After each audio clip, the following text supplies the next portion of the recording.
is a man's world. Night fam, it is time for the truth. Today we need to talk about the most anti-women traditions the modern world has ever seen. This is a man's world. Sadly, this often starts within a child's home. In some areas of India, if you were born a girl, you are considered to be of lower value. Some parents can be openly sad if the newborn baby is a girl. They often force their daughters into marriage before the age of 18. That's why India holds the highest number of child brides, 15.5 million underage marriages just in India. But what really shocked me is that to this day, in 52 countries, girls under the age of 15 can marry with parental consent, often to adults. This clearly says one thing.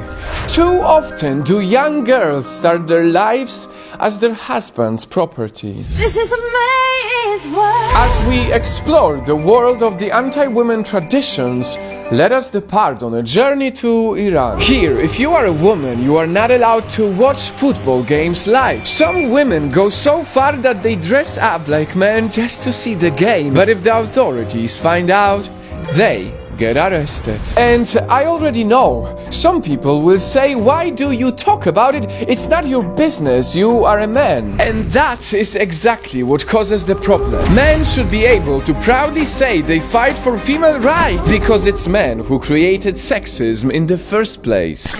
In politics of the United States of America, only 24% of House seats are occupied by women, and so far all presidents were men.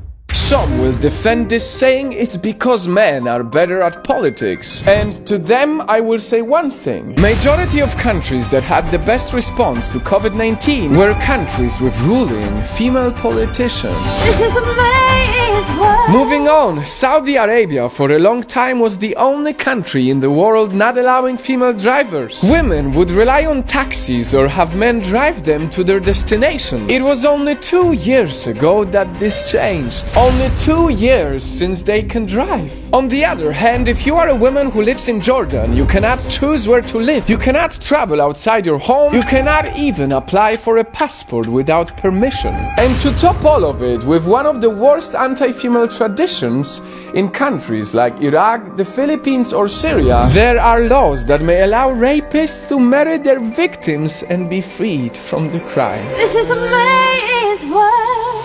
Money will mean nothing without a woman or a girl. But this video is not just to be sad, it's also to spread important awareness about the countries that do it right, because they have an interesting pattern. See, according to World Economic Forum, the top 5 pro-women countries are Nicaragua, Sweden, Finland, Norway and Iceland. For 11 years now, Iceland has been number 1 in terms of gender equality, with almost half of their house seats being women. That might be the reason why Iceland is considered one of the happiest countries in the world. And speaking of that, women in Denmark have been involved in politics for quite a long time. Nina Beng became the world's first female minister in 1924. Here, equality is essential. Coincidentally, Denmark, just like Iceland, is one of the happiest countries in the world too. And this is the pattern that repeats itself in all the countries that fight for female rights. Happiness and financial stability. Because equality creates happiness and success for both genders. It's sad that many men don't realize their life would be better if the world was more equal. It's only when all genders get to live in the same reality, without forced marriages, without outdated traditions, and without discrimination, only then can we proudly say that we understood what's best for everyone.